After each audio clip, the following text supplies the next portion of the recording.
journalist, KRAZ TV, with another wonderful story. A book review, that's right, called Hidden Figures by Margot Lee Shetterly, even butchering people's first name.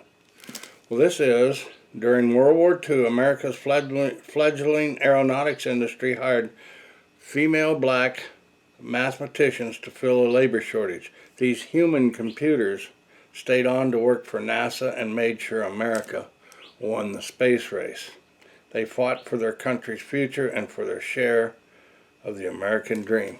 This is their untold story. What is very rare is this is the only picture. This is from Langley in Virginia, probably where the CIA is now, or that area. It's Langley, Virginia. There's a great airfield there. It was the experimental. Now, NACA was the National Advisory Committee for Aeronautics, and later it became NASA.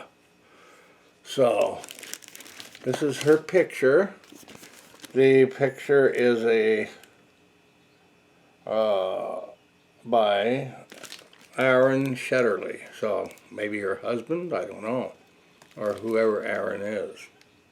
The phenomenal true story of the black female mathematicians at NASA whose calculations helped fuel some of America's greatest achievements in space. Soon to be a major motion picture. Wow. Before John Glenn orbited Earth or Neil Armstrong walked on the moon, a group of dedicated female mathematicians known as human computers used pencils, slide rules, and adding machines to calculate the numbers that would launch rockets, astronauts into space. Among these problem solvers were an exceptionally talented African-American women, some of the brightest minds of their generation. Originally relegated to teaching math in the South segregated public schools, they were called into service during the labor shortages of World War II, when America's aeronautic industry was in dire need of anybody who had the right stuff. Suddenly, these overlooked math whizzes had a shot at jobs worthy of their skills, and they answered Uncle Sam's call, moving to Hampton, Virginia, and entering the fascinating high-energy world of the Langley Memorial Aeronautical Laboratory. Even as Virginia's Jim Crow laws required them to be segregated from their white counterparts, the women of Langley's all-black West Computing group helped America achieve one of the things it desired most, a decisive victory over the Soviet Union in the Cold War and complete domination of the heavens. Starting in World War II and moving through the Cold War, the Civil Rights Movement, and the space race, Hidden Figures follow the interwoven accounts of Dorothy Vaughan, Mary Jackson, Katherine Johnson, and Christine Darden, four Afro-American women who participated in some of NASA's greatest successes. It chronicles their career over nearly 3 decades as they faced challenges, formed alliances, and used their intellect to change their own lives and the country's future. This is a wonderful book. It comes from an imprint of William Monroe, an imprint of HarperCollins Publishers. So it's just, well, it's an untold story, and it's a story that needs to be told, and now you know why KRAZ TV has a playlist called Our New Chiefs, Our Strong Women, and both at the Zero Channel and at KRAZ TV. And this is the exact reason for that endeavor that I do. So I show many stories. But these people went through a great deal, and they mostly did not mingle because, well, and they discriminated against the Jewish people too, and they were had their own neighborhoods, and these people had to bus in from their neighborhoods and all that. But nevertheless, they persevered, and they were given old adding machine. Well, not old adding machine, but at the time it was what was needed. And later, when they got into the space race and they got into computers and all, they used those. But even some of the women afterwards that had G13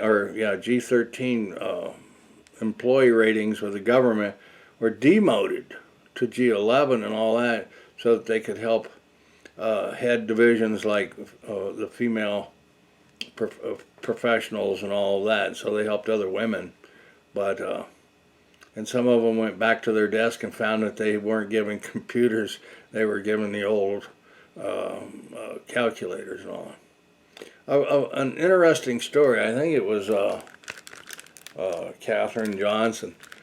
She kept working these numbers, and the white supervisor of her boss was getting all ragged out because the numbers weren't adding up, and he said, I know you're doing something wrong. You gotta be doing something. And they checked and they checked, and they finally found out that the dumbass supervisor had given them all the wrong numbers to plug in.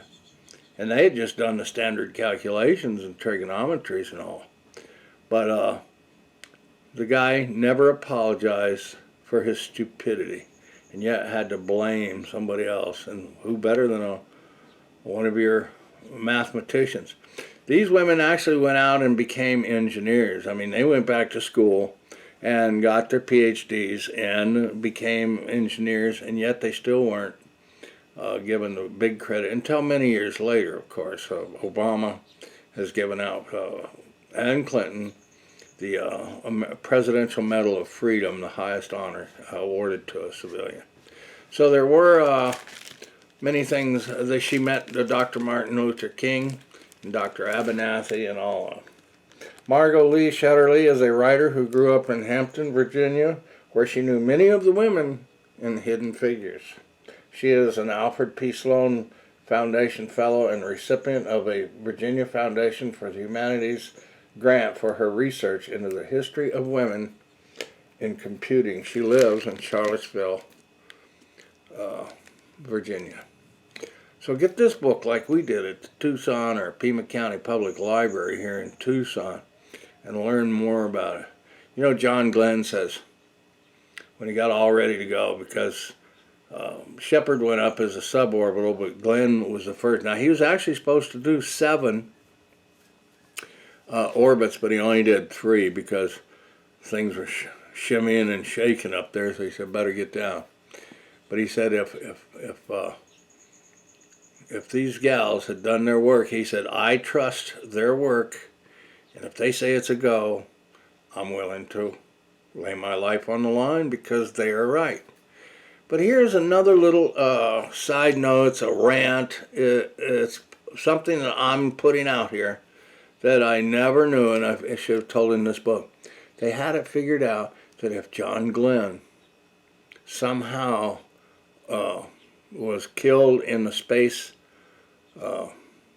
mission for the first Mercury, that they would blame Cuba.